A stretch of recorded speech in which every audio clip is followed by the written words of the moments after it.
Salut à tous et à toutes, c'est Pierrick, j'espère que vous allez bien, j'espère que vous êtes au taquet. Aujourd'hui, je vous propose qu'on se fasse une courte vidéo sur ChatGPT, car ça y est, j'ai enfin la mise à jour que j'attendais tant avec l'intégration de ChatGPT Vision. Ça y est, ChatGPT peut voir, vous allez voir, c'est assez ouf. Et l'intégration de DALL-E 3, ChatGPT peut maintenant générer des images et concurrencer Midjourney, Firefly et toutes ces IA génératives.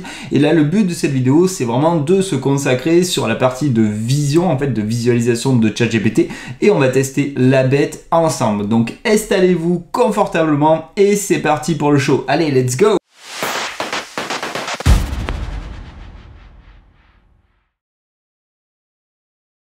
Allez, du coup, j'ai préparé plusieurs tests, j'ai préparé 5 tests. Là, on commence en douceur. J'ai juste un petit schéma du design thinking pris sur le web et je vais lui demander de l'analyser et qu'il m'explique les différentes étapes justement de cette méthodologie. Donc, je retourne sur notre ami ChatGPT. Je vais justement sur Default et là, vous aurez le petit picto pour uploader une image. Donc, j'ai déjà préparé les éléments, design thinking, ok, j'ai mis l'image, je mets le prompt. Donc, je dis juste analyse ce schéma et explique-moi de façon simple toutes les étapes de cette méthodologie sans lui citer la méthodologie, parce que le but c'est de voir justement comment il appréhende les images. Donc j'appuie sur entrée et je le laisse bosser. Donc là il va analyser, il me dit ok, ce schéma illustre la méthodologie design thinking, ok, c'est cool, t'es bien, une approche centrée sur l'utilisateur pour résoudre des problèmes complexes. Voici une explication simplifiée de chaque étape. Empathie, ok, qu'est-ce que tu vas me dire de beau? Comprendre les besoins, les attentes et les problématiques des utilisateurs, je présume, ok. Comment? En menant des recherches, des interviews, des observations et en se mettant à la place de l'utilisateur. Ok, bon, comme vous pouvez le voir, il est plutôt pas mal. Donc déjà, ça peut être un premier cas de figure si un jour vous avez des schémas qui sont assez difficiles à appréhender et que vous voulez avoir une aide, un soutien, en fait, vous pouvez d'ores et déjà, si vous avez Vision dans ChatGPT, justement uploader l'image et lui demander de façon simple qu'il vous explique le schéma, toutes les informations. Il pourra récupérer aussi tous les textes si c'est des schémas qui seraient très complexes de pièces mécaniques ou anatomiques. Donc franchement, déjà cette première étape, ce premier jet, c'est-à-dire de donner une image qui soit sur une méthodologie ou schématisée qui semble complexe pour s'aider de ChatGPT pour la comprendre et l'appréhender, ça me paraît déjà un exemple sympathique et mieux que l'exemple de prendre en photo son frigo pour lui demander ce que je peux bouffer ce soir. Donc là, premier exemple, et comme je vous dis, là, il est en train de bosser et de toute façon, de ce que j'ai vu, il tape dans le mille, donc pour moi, c'est validé à 100% pour ce premier exemple. Allez, pour le second exemple, on va faire un truc fun et je vais même vous prendre à contribution. On va voir si on peut déstabiliser ChatGPT avec une image en mode illusion. Donc en gros, là, je vais vous montrer une image et pendant quelques secondes, il va vraiment falloir que vous rappeliez le premier truc que vous voyez. Vraiment le premier truc que vous voyez. Si vous voyez d'autres trucs, on s'en fout. C'est vraiment le premier truc que vous voyez. Ok, vous êtes prêts? Allez, let's go. Bim. C'est bon? Vous avez marqué, vous rappelez le premier truc que vous voyez? Ok, donc c'est cette image que je vais donner à ChatGPT pour voir ce qu'il est capable de voir et d'analyser en fait, pour voir s'il est si fort que ça. Alors je vais quand même le mettre sur la piste parce que sinon ça serait difficile. Donc on va déjà uploader l'image, ok, Gestalt, ok c'est cool, et je lui dis peux-tu identifier tous les animaux présents dans cette image? Donc je dis tous les animaux pour être sûr qu'il cherche un peu plus loin que si je lui dis juste analyser l'image, parce que si vous dites juste analyser l'image, il risque de voir qu'un des animaux. Donc on appuie sur entrée. Vous inquiétez pas, je vous dirai le débrief de ce que vous avez vu, si vous avez vu en premier par exemple le singe, ou si vous avez vu en premier le tigre. C'est une image qui est utilisée à titre indicatif pour savoir lequel de nos hémisphères droite ou gauche serait le plus dominant en fait, et de mettre en avant des traits de caractère spécifiques. Donc vous aurez aussi le feedback du test en fait. Alors qu'est-ce qu'il nous dit? Je peux voir que l'image est une erreur statistique. Les animaux que je peux identifier sont le monkey, ok c'est bien, et le lion dans la tête, ok. Donc il a vu les deux, et ça dit une créative qui fusionne ces deux animaux de manière unique. Est-ce que vous voulez d'autres questions à ce sujet? Bon, on pourrait justement lui demander d'expliquer ce test, parce que je pense qu'il serait capable de le reconnaître, c'est une image connue. Donc maintenant, pour vous, Bim. Si vous avez vu en premier le tigre, en fait, c'est que c'est plus l'hémisphère gauche qui serait le dominant et que vous êtes organisé, précis, lucide, logique, réaliste, en fait. Donc plus une personnalité analytique. Et si vous avez vu en first one le monkey, le singe, c'est l'inverse en fait, c'est plus une personnalité créative en fait, sensible, intuitive et rêveur ou rêveuse. Donc dites-moi si vous vous retrouvez dans ce petit test visuel, comme ça au moins on a fait un petit truc fun et vous avez pu participer à l'expérience. Bon, deuxième test validé, il a vu les deux, j'ai demandé de voir tous les animaux, c'était pour voir si j'allais pas le brain, s'il n'en trouvait pas trois, parce que parfois quand j'utilise cette image lors des formations, mais des personnes ne voient pas que deux animaux, ils voient d'autres éléments, c'est par rapport justement à l'expérience de chacun, mais là il a réussi, donc c'est bien pour cet exemple aussi. Allez, pour le troisième exemple, je lui ai demandé d'analyser ce salon, c'est une image de pixel en fait, donc on va lui demander quelque chose d'assez spécifique qui serait présent dans l'image. On voit qu'on a des livres, on voit qu'on a des jeux de société. Ouais, on n'a qu'à partir sur les jeux de société. Ça me paraît fun. Donc, petit upload de l'image. Hop. J'ai perdu mes jeux de société. Peux-tu me les retrouver? Allez. Alors, est-ce qu'il est capable de retrouver les jeux de société? Bon, ça va. Après, l'armoire, elle a quand même plein de choses. Bien sûr, aussi les jeux de société que je peux identifier. Bon, t'as été rapide, en tout cas. Zoom, 30 secondes, Scrabble, Friends. Putain, joli. Ces jeux sont clairement visibles sur l'étagère. Ok, bon. Ok, t'as une bonne vue. Ça va, c'est bien. Allons plus loin. T'as une bonne vue, mais est-ce que t'es capable de me... J'aimerais optimiser l'UX de mon salon. Peux-tu me donner des recommandations? Bon, t'es capable de pimper l'intérieur de mon séjour? C'est pas mon séjour. J'aimerais optimiser l'UX de mon salon. Bien sûr, ok. Qu'est-ce que tu vas dire de beau? En me basant sur l'image de votre salon, voici quelques recommandations pour optimiser l'expérience utilisateur. Ok. Points focaux. Assurez-vous d'avoir plusieurs points focaux dans la pièce, dans votre cas. Le mur avec les cadres est déjà un excellent point focal. Ok, c'est bien. Vous pourriez, qu'est-ce que tu vas me dire, considérer l'éclairage ou un élément décoratif pour accentuer ce mur. Ok, voyons. D'accord, je vois ce que tu veux dire. L'espace entre les meubles doit permettre une circulation fluide. Évitez de surcharger l'espace avec trop de meubles ou d'objets. Le chemin entre la porte d'entrée et d'autres zones et de la pièce doit être dégagé. Ok, bon, il a peut-être vu qu'il y avait trop d'objets à certains endroits. Considérez l'ajout de plusieurs sources d'éclairage pour créer différentes ambiances. Par exemple, une lampe de sol près du canapé pour la lecture et des lumières plus douces pour une ambiance détendue de soirée. Effectivement, il n'y a pas de lumière. Bien vu, l'aveugle, bien vu. Bien que votre étagère soit bien organisée, merci.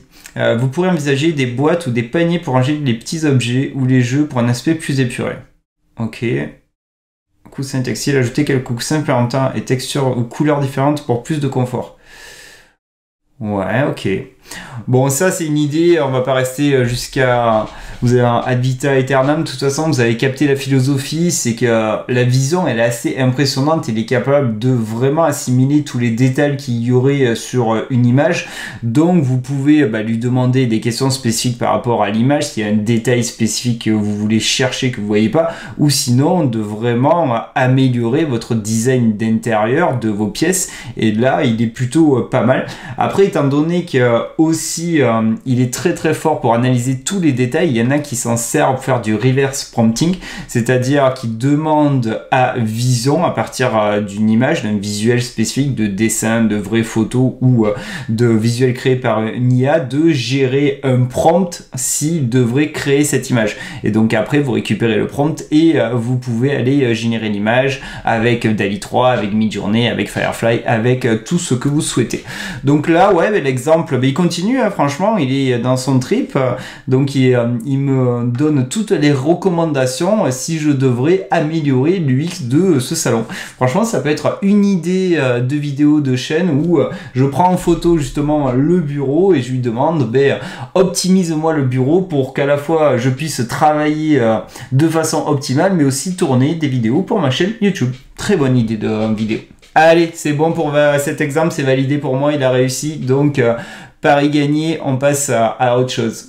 Allez, on va passer sur la thématique web design où là, on va lui donner un screenshot d'un site existant, Sauce Piquante, où je vais lui donner le screen de la partie supérieure avec le header et l'aérosection. Et on va voir s'il est capable de nous faire des recommandations assez cool. Donc, comme d'hab, on upload l'image, bim, hop. On met le petit prompt, un expert UX, analyse du UX, du header, de l'aérosection et fais-moi des recommandations pour les améliorer. Ok, donc qu'est-ce que tu vas être capable de nous dire par rapport à ça? Bien sûr, voici une analyse UX du header et de la section héros de l'image fournie. Ok. Alors, pour l'amélioration, analyse UX 1. Éléments de navigation. Le header contient plusieurs éléments de navigation comme sauce piquante, sauce barbecue, apéro, ok, piment. Cela offre un moyen clair de naviguer. Ouais, bon, pour le moment, tu fais que regarder le menu. Il n'y a rien qui me rend fou dans ce que tu me dis. Éléments d'interaction. Il y a des icônes pour le panier. Ouais, ça paraît logique. Mais justement, là, j'ai des freins par rapport à ça, moi. Les offres spéciales et la sélection de la langue, ce qui facilite l'accès à ces fonctionnalités. Ouais, il n'a pas analysé le design des icônes, c'est dommage. Cohérence visuelle, les couleurs et la typographie sont cohérentes tout au long du header et de la section héros. Ok. Imagerie, les images des produits sont claires, appétissantes et bien éclairées. Ouais, ça va, les photos sont pas mal, effectivement. Avant les produits, incite l'utilisateur à en savoir plus. Clarté du message. Challenge box. Et c'est où ça, challenge box? Je sais pas où c'est. On va regarder. Challenge box, ah ouais. Et mise en évidence, mais le message pourrait être plus clair sur ce qu'est exactement cette box. Ouais. Il y a une courte description sous les images fournissant des informations. Recommandations. Ah, voilà, elles sont là, les recommandations. Alors, renforcer la hiérarchisation visuelle en jouant sur la taille des polices ou en utilisant des couleurs plus contrastées. Ouais, effectivement, au niveau des polices, enfin en tout cas ici, on pourrait avoir des ajustements, ok. Pour un challenge box, il le redit, élément envisagé d'ajouter des hover, effets de survol sur les éléments de navigation. Ouais, bah après c'est une image, je peux pas savoir s'il y a des hover ou pas, mais ils y sont, vu que c'est un screenshot. Assurez-vous que tous les icônes ont une taille et un style cohérent pour éviter toute confusion. Ouais, donc au niveau des icônes, ça fait un peu bizarre, la loupe et ceux-là qui n'ont pas forcément la même stylisation. Donc je pense qu'on pourrait effectivement faire un petit travail d'ajustement sur les icônes. C'est cool qu'il les a vus parce que là pareil, on a le chapeau, le cadeau et c'est pas du tout dans les mêmes styles graphiques. Donc il y a des problèmes de cohérence, c'est cool. Je voulais vraiment voir si il les voyait. Certaines catégories sont moins populaires envisagées. Assurez-vous que le site est accessible à l'adaptabilité mobile. Ok. Bon, ça peut être une aide spécifique, mais franchement, mieux vaut le faire à la main. Parce que là, dans ce qu'il a dit, c'est des trucs très génériques et on n'a pas vraiment une grosse analyse ou, si j'utilise le bon terme, un audit UX/UI de la partie supérieure que j'y ai donnée. Mais ça peut aider, ça peut être le premier jet rapidos avant de vraiment rentrer dans le bain et de le faire vous-même. Donc pour cet exemple, moi, j'ai envie de dire normal. Ça va pas me faire rêver en soi de lui demander d'analyser en tout cas l'expérience utilisateur d'un site internet.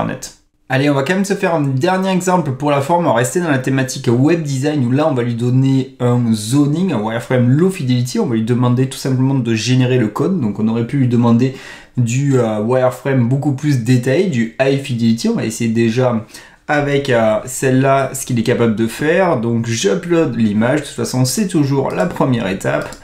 On met le petit prompt, un expert en création de site web, en expertise, en Java, en HTML. Crée-moi le code HTML. Je lui dis de directement me mettre le CSS dans le HTML. Ça m'évitera de faire une feuille de style pour le test. Ça sera plus rapide.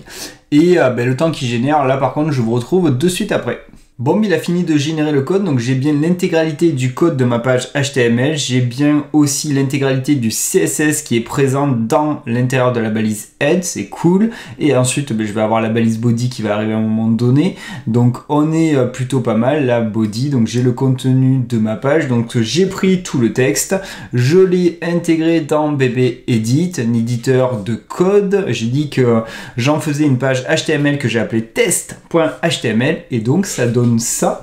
Donc on est plutôt assez fidèle et en plus c'est responsive en fait au niveau de sa structure et du code qu'il a mis en place. Donc franchement c'est assez avantageux et là il s'en sort vraiment assez bien notre ami ChatGPT. Franchement assez agréablement surpris. En tout cas c'est un des cas de figure que je trouve hyper intéressant de lui donner un wireframe low fidelity quitte à le faire sur papier et de lui demander de structurer le code. Vous me direz dans les commentaires bien sûr ce que vous pensez par rapport à cet exemple. Bon, mais les amis, on arrive déjà à la fin de cette vidéo dédiée à Vision dans ChatGPT. Donc, comme vous avez pu le constater, c'est déjà très très fort. Sa capacité d'analyse des images est assez bluffante. Il est capable de voir des détails qui sont assez ouf. Il y en a beaucoup qui, justement, utilisent des images pour lui demander de trouver des personnages spécifiques dans le style de Où est Charlie ou d'autres, justement, demandes dans le même genre et il est capable de les voir. Donc, ça, quand même, c'est plutôt fort. Il y a plein de cas de figure qui pourront grandement nous aider. D'ailleurs, dites-moi dans les commentaires quels vont être les cas de figure dans lesquels vous allez utiliser Vision avec ChatGPT, parce que comme vous avez vu, c'est assez large comme possibilité. Et le plus ouf, c'est que là, avec un abonnement à GPT+, on a quand même un tout en un ultra violent. Vision, donc le défaut qui est très très fort. La possibilité de naviguer avec internet, ok, code interpréteur, Advanced Data Analysis, j'avais fait une vidéo dessus, c'est une dinguerie totale. Les plugins, il y en a des centaines et des centaines, et DALL-E 3 qui est directement intégré et qui est quand même ultra badass, qu'il est capable de concurrencer les plus forts dans certaines thématiques, et c'est celui sur des prompts qui seraient ultra détaillés et longs qui est capable de vraiment analyser la plupart des éléments que vous voulez avoir dans votre génération. Donc franchement là OpenAI a fait très fort sur les dernières semaines et il me tardait de tester Vision, et franchement moi je suis agréablement surpris de toutes les possibilités, et j'espère que cette vidéo vous a bien plu, les différents exemples qu'on a fait ensemble. Si c'est le cas, comme d'hab, vous savez quoi faire, vous allez me faire péter tous les likes. Si vous voulez louper aucune autre des prochaines vidéos, c'est pas compliqué, il y a la petite cloche en bas, vous cliquez et vous serez notifié des prochaines vidéos. Et si vous voulez soutenir la chaîne, car j'ai regardé les stats, vous êtes plus de 80% à regarder et à consommer régulièrement le contenu de ma chaîne et à pas être abonné, mais vous êtes des ouf. Abonnez-vous, ça fait plaisir, ça soutient la chaîne et ça aide justement au développement de la chaîne. C'est juste un bouton à cliquer, c'est gratuit et franchement ça fait super plaisir quand je vois des nouvelles personnes qui interagissent dans les commentaires et qui s'abonnent. Allez, prenez bien soin de vous et moi je vous dis à bientôt pour de nouvelles aventures. Allez, salut, ciao, ciao.